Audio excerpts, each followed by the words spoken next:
Estamos criando o futuro e de novas formas. Juntos, como equipe, somos um aliado para os pacientes e os profissionais da saúde. Uma oportunidade para prolongar vidas, tendo sempre em mente o cuidado e alcançar mais pessoas com inovação. Prolongamos vidas, assim como expandimos o acesso às nossas terapias por todo o sul da América. Cada instituição de saúde é uma possibilidade e todo profissional uma oportunidade para levar o cuidado para além das fronteiras, ampliando os nossos limites, crescendo com sustentabilidade. Sabemos que quando nos apropriamos do nosso presente, somos capazes de atingir metas inimagináveis para a Vantive e para cada um de nós. Em 2025, vamos além das possibilidades. Todos sejam muito bem-vindos. Eu me chamo Patrícia Cadecaro, eu sou médica intensivista e trabalho na Vantive, na área de acesso governamental. Eu estou aqui hoje com o Dr. Ciro Bruno Costa. Ele é um médico nefrologista, intensivista. Ele é vice-presidente da Regional Centro-Oeste da Sociedade Brasileira de Nefrologia e também ele é gestor de um hospital de alta complexidade, do Hospital CRER. Isso. Dr. Ciro, muito bem-vindo. E a gente vai falar hoje sobre um tema que envolve milhares de brasileiros no país e também vocês que são gestores na área de saúde. Nós vamos falar do paciente na decisão compartilhada da doença renal crônica. Muito obrigado pelo convite, Patrícia. Obrigado ao Congresso por essa oportunidade para a gente poder conversar, né, sobre terapia de substituição renal na perspectiva, né, do cuidado centrado na pessoa, da decisão compartilhada com o paciente no centro das decisões. Muito pertinente. Eu estou muito feliz de estar aqui. E esse evento está sendo gravado, né, diretamente do Congresso aqui em Brasília, da CMB, no segundo dia. Então é muito interessante, é uma oportunidade enorme a gente poder estar falando um pouco sobre esse tema de doença renal crônica. Mas inicialmente eu queria perguntar para você sobre a sua trajetória profissional, né, como que foi se tornar um nefrologista e como foi a sua experiência, né, nas indicações da diálise. Então, eu terminei a faculdade em 2005, fiz clínica médica e nefrologia em São José do Rio Preto, São Paulo. Em um grande hospital, me considero uma pessoa privilegiada por essa oportunidade. E por quê? Porque lá nós tínhamos a condição, nós tivemos, e as pessoas que lá estão continuam tendo a condição de conhecer bem as opções terapêuticas para aquelas pessoas que perdem definitivamente sua função renal. Então eu tive oportunidade de conhecer muito de perto, né, a hemodiálise, a diálise peritoneal e o transplante renal. Especificamente com relação à diálise peritoneal, que é muito pouco conhecida e é cercada de algum estigma, eu pude ver as vantagens do método, pude ver como é um método que se enquadra à rotina das pessoas e permite que as pessoas sejam reinseridas ou continuem as suas atividades em sociedade, suas atividades em família. Então, ao longo, já são quase 20 anos, né, de médico, de jornada. Na minha formação eu tive esse privilégio de aprender e ao longo dos anos após a residência eu pude me aprimorar, estudar e hoje eu tenho a condição de oferecer para os meus pacientes todas as modalidades de tratamento renal disponíveis. Hemodiálise, que é a mais conhecida, a diálise peritoneal, o transplante e a hemodiafiltração, que é um outro método de substituição renal. Sim, a hemodiálise, o paciente vai à clínica diretamente, ele faz o tratamento 3 vezes por semana, né?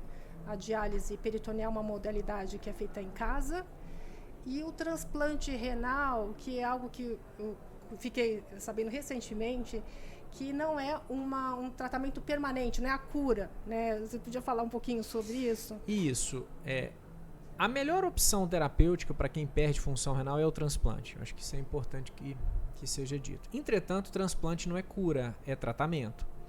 O rim transplantado, ele tem uma vida média, que hoje gira em torno de 12 anos. Né? Então, requer da pessoa compromissos com a sua saúde, com o seu autocuidado. Sejam seja uma forma de tratamento farmacológico, e o transplantado ele toma uma série de medicamentos, né, para evitar a rejeição e manter a saúde do enxerto renal, seja o tratamento de não farmacológico, hábitos de vida, alimentação, atividade física. Então, o transplante renal é uma forma de tratamento, não é cura.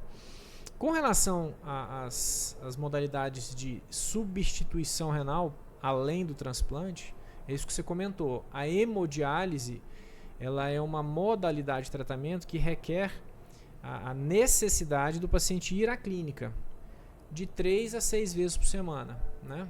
Depende da prescrição do médico. É um tratamento passivo, né? A pessoa que recebe o tratamento, ela simplesmente se desloca até a clínica, e a clínica é quem desempenha todo o papel de prover o cuidado. Na diálise peritoneal, é importante que se diga que é o único método regulamentado pela vigilância sanitária como método domiciliar, absolutamente acessível e que garante à pessoa a permanência no seu ambiente natural, que é a sua casa, né? Em geral, os pacientes fazem o tratamento durante a noite, então eles têm o dia todo disponível para realizar suas atividades profissionais, sociais, né? É uma modalidade que tem poucos efeitos colaterais, então proporciona uma qualidade de vida muito grande para aquelas pessoas, né? E a clínica, qual que é o papel da clínica? O papel da clínica é treinar para que o tratamento seja realizado em casa de forma segura. E é simples, não é complexo, né? Então, existem as particularidades de cada método, as vantagens e desvantagens, mas o mais importante, a mensagem que eu quero deixar é que existem vários métodos de substituição renal. De novo, o transplante, que sem dúvida é o melhor, mas não é eterno, como você bem disse, e é tratamento. A hemodiálise, que é a mais conhecida, e a diálise peritoneal, que é pouco conhecida, que a gente precisa trabalhar a educação, o conhecimento, o entendimento das pessoas, para que ela se torne um método mais utilizado, para que as pessoas tenham, estando no centro do cuidado, no centro da decisão, elas têm a oportunidade de escolher, poxa, esse método me atende, eu vou fazer em casa, eu não quero ir para a clínica, né? Por fim, existe uma outra modalidade que é um pouquinho mais recente, que chama hemodiafiltração, mas que ainda não está disponível no Sistema Único de Saúde, então ela acaba, o acesso a ela é restrito a pessoas que têm planos de saúde. Mas é importante que se diga que ela exista, né? E é importante dizer que hemodiálise, diálise peritoneal e transplante são custeados, estão disponíveis no Sistema Único de Saúde. Sim, e pensando na questão da decisão compartilhada do paciente, né? Você como olhar de gestor, como isso se aplicaria, né? A gente pensando num cenário que cerca de 70% dos pacientes que acabam entrando numa falência renal e precisam de diálise, eles entram num cenário de urgência dialítica, num pronto-socorro, né? Muitas vezes nem sabe que ele está com um comprometimento renal. Como a gente pode oferecer esse compartilhamento de decisão num cenário de urgência? Quais são as barreiras? Como a gente pode lidar com isso? A primeira barreira, Patrícia, é o desconhecimento. Porque tudo aquilo que a gente não conhece, ou a gente tem medo, ou a gente simplesmente não escolhe porque a gente não sabe que existe. Então essa é a primeira grande barreira. As pessoas que infelizmente entram em diálise nessa situação de emergência, por vezes têm acesso a serviços que não oferecem a possibilidade da diálise peritoneal. Então esse é o primeiro grande problema, né? Como é que a gente vai falar de cuidado centrado na pessoa, paciente no centro do cuidado, em decisão compartilhada, se lhe é oferecido apenas um método, né? Que de fato é o mais utilizado no Brasil, mas não é o único, né? Então, a gente precisa dar este passo, estruturar os serviços e, de novo, isso não requer grande investimento, não requer grande estrutura. Então, a gente precisa estruturar os serviços para que eles possam oferecer também a diálise peritoneal, que é tão boa quanto a hemodiálise. E que a partir daí você chama o seu doente que infelizmente entrou no tratamento, né, de substituição renal num cenário desfavorável, que é urgência, emergência, mas que uma vez que você equilibra esse paciente, você oferece os dois métodos, né, e você prepara o paciente para que ele possa seguir adiante naquilo que ele escolheu. Então a gente precisa de novo estruturar os serviços, divulgar o método treinar as equipes para que a pessoa tenha condição de escolher, né? E num segundo momento, listá-la para transplante e realizar o transplante. Todos os pacientes que fazem terapia renal substitutiva, eles estão na fila do transplante? Não. Infelizmente não, né?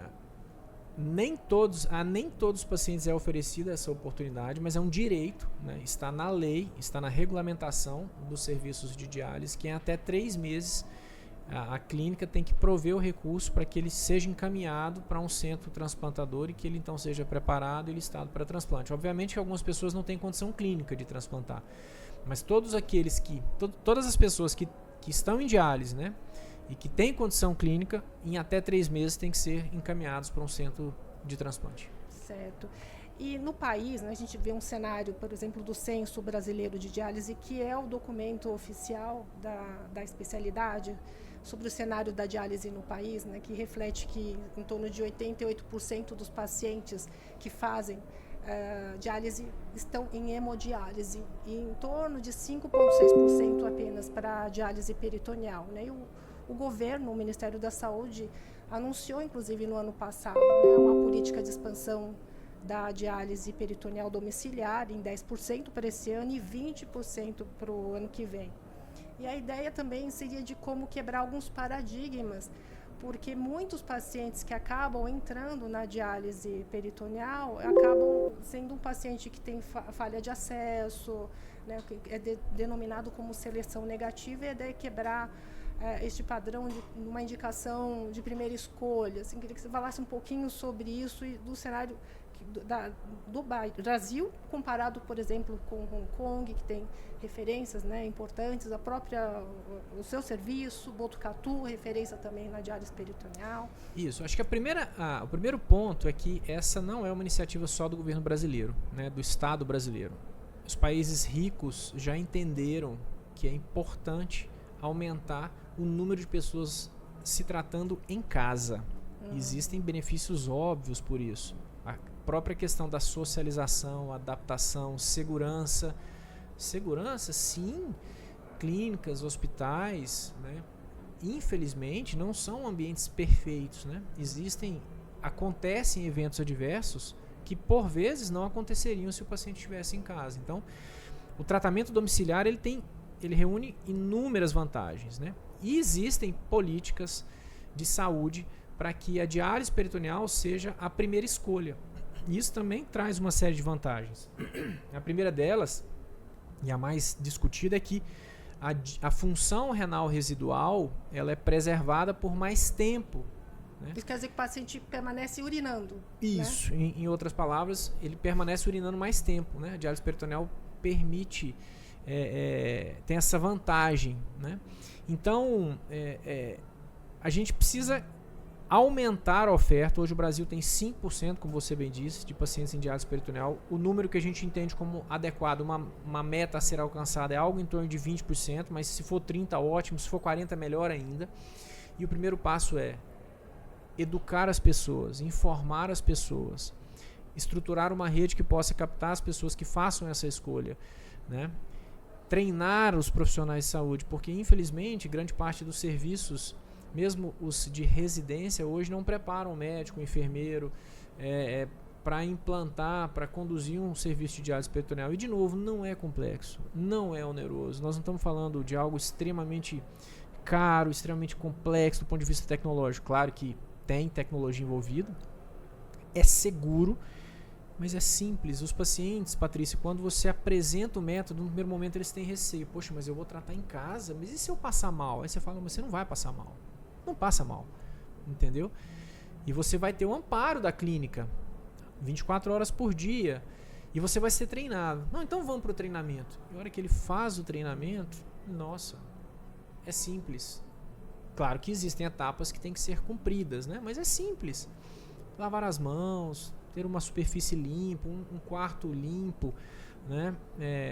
Seguir algumas etapas que não são nada complexas. A máquina, porque hoje o processo em geral é automatizado, a gente conecta o paciente numa máquina que faz todo o trabalho, infunde o líquido na barriga da pessoa, né? Esse líquido fica ali 1h30, 2 horas, depois a máquina joga o líquido para fora. A máquina, quem faz isso, a pessoa faz isso dormindo. Os pacientes dormem bem. Então, quando a gente termina o ciclo de treinamento, as pessoas, nossa, o método é fantástico. Eu tenho vários pacientes que falam, não, nem parece que eu faço diálise, eu tenho uma vida normal, né? Então, é um método muito bom, muito seguro. Existe alguma dúvida a respeito da segurança, a gente precisa eliminar essa dúvida. É um método seguro, tão seguro quanto a hemodiálise, com a vantagem de ser feito em casa, com todos os benefícios que o ambiente domiciliar traz. É um cenário também da deshospitalização, né? Porque muitos pacientes que precisam, por exemplo, de hemodiálise acabam ficando internados, ocupando leitos de UTI, né? E muitas vezes os hospitais acabam ficando sobrecarregados.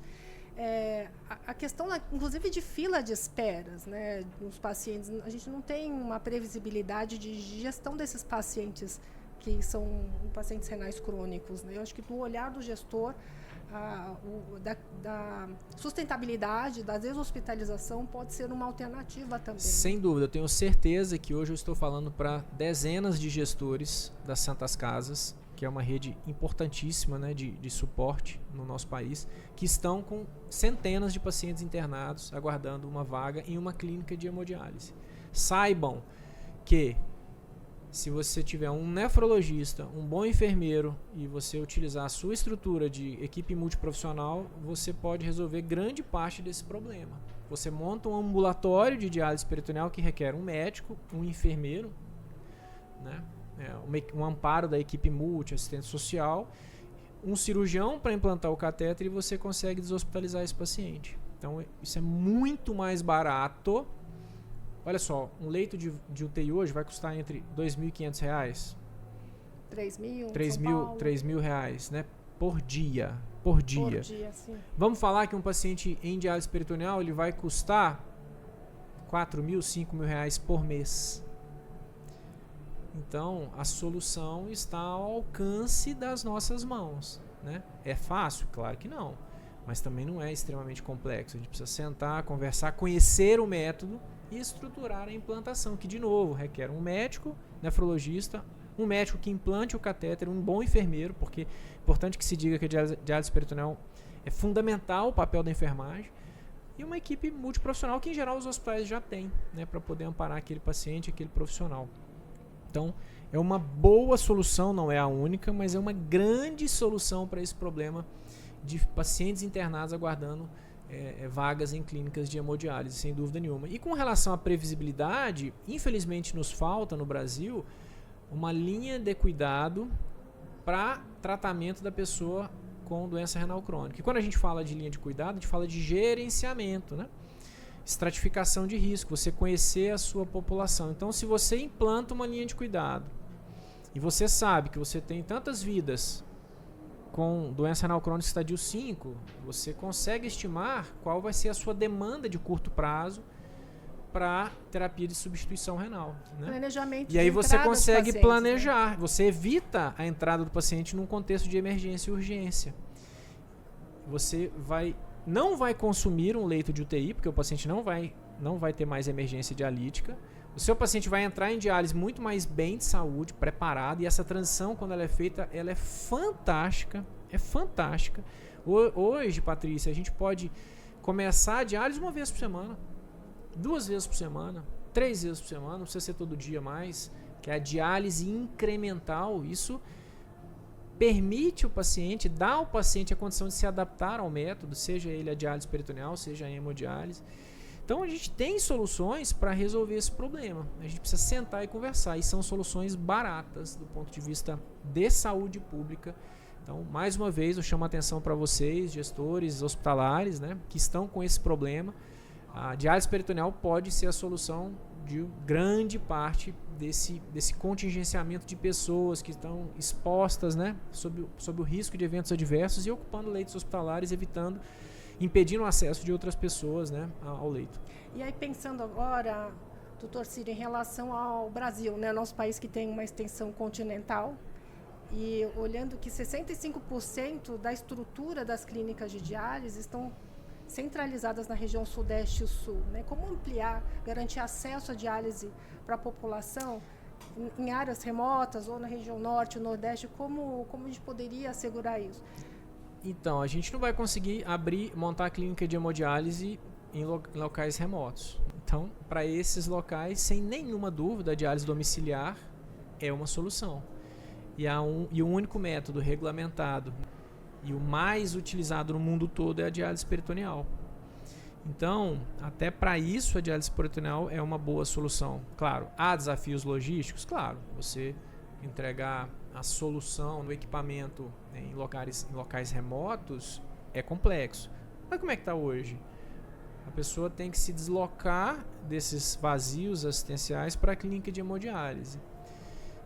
Ontem mesmo eu recebi a ligação de um colega médico buscando entender por que pacientes de determinada cidade, no norte de Mato Grosso, tinham que rodar 800 quilômetros, 400 quilômetros para ir, 400 quilômetros para voltar, para fazer hemodiálise na cidade mais próxima. 400 quilômetros. Em média, assim, tem uma publicação demonstrando de 80 a 100 quilômetros do percurso de um paciente, média, né, de ida então, para o centro você de imagina, diálise. 3 vezes por semana. Nós tínhamos na nossa unidade pacientes que moravam a 150, 180. São 400 quilômetros. 3 vezes por semana, 1.200 quilômetros. Então, já existe um desafio onerando municípios, né, com o transporte. Então, é muito mais fácil você levar toda a estrutura, que, não, de novo, não é complexa, até a casa do paciente, para que ele possa se tratar, obviamente, sob monitoramento, sob treinamento. E hoje a gente tem a internet, né? Gostaria que você falasse um pouquinho do monitoramento remoto. Então, o telemonitoramento, né? A telesaúde em nefrologia, que você pode fazer educação continuada, você pode fazer consulta e você pode fazer monitoramento, né? O próprio equipamento hoje já fornece dados para a clínica, se o tratamento foi realizado, se tem algum alarme, se houve algum problema. Está tudo nas nossas mãos, o recurso está aí, né? A telesaúde, a telenefrologia, ela tem que vir para fazer com que a saúde, o recurso em saúde chegue na casa das pessoas. Falamos aí da questão da logística, sustentabilidade, desperdícios também. Um pouquinho, gostaria que você falasse um pouco da nefrologia verde, que a gente estava falando de consumo de água. Imaginem, Patrícia, veja bem, uma sessão de hemodiálise vai consumir mais ou menos quase 1.000 litros de água. Isso numa terapia de 4 horas. O paciente chega, vai para não, por sessão. Por sessão, ele faz de 12 a 13. São 12.000, 13.000 litros para um paciente por mês, né? A quantidade de insumos que são consumidos na hemodiálise, né?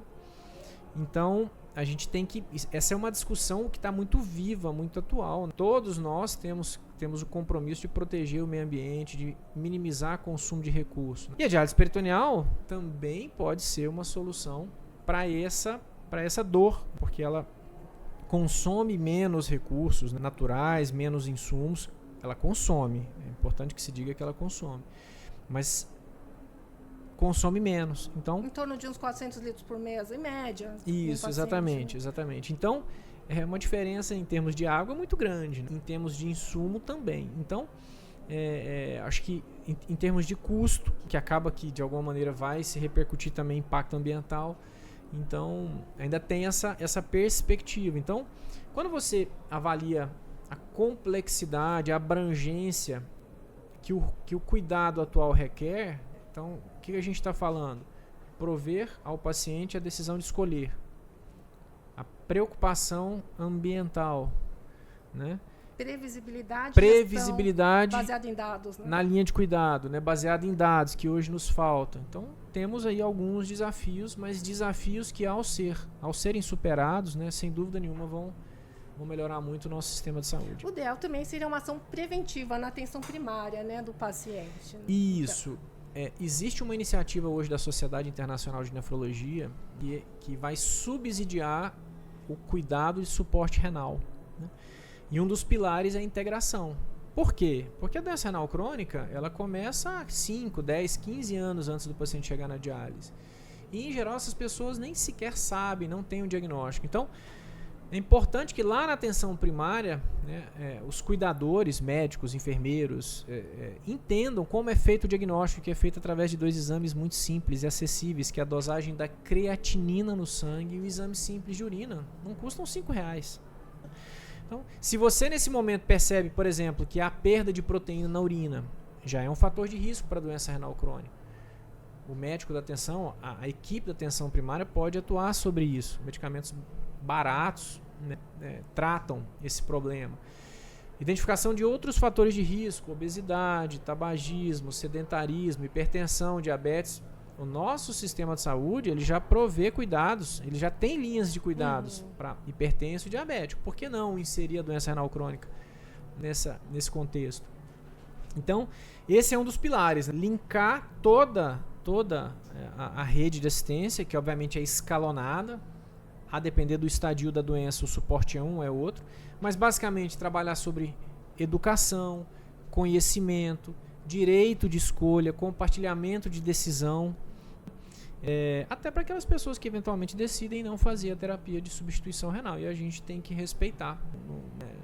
À luz do que a gente entende hoje, a gente tem que respeitar e tem que conseguir cuidar também dessas pessoas, né? Para isso a gente tem que ter planejamento, a gente tem que ter planejamento de cuidados, até para que quando a pessoa precisar da diálise, ela esteja bem e que a transição seja tranquila, que ela saiba o que vai acontecer. Isso vai minimizar a dor, vai minimizar a ansiedade, né? Vai melhorar o psicológico da pessoa e até ter plano de crise, porque eventualmente há períodos de descompensação. Então, a esse conjunto de ações, a gente chama de linha do cuidado do paciente portador de doença renal crônica, e ele é muito abrangente, mas, de novo, é totalmente possível. A atenção primária está aí. Os centros de especialidade estão aí. Então, é possível a gente estruturar melhor o cuidado para essa pessoa que tem doença renal.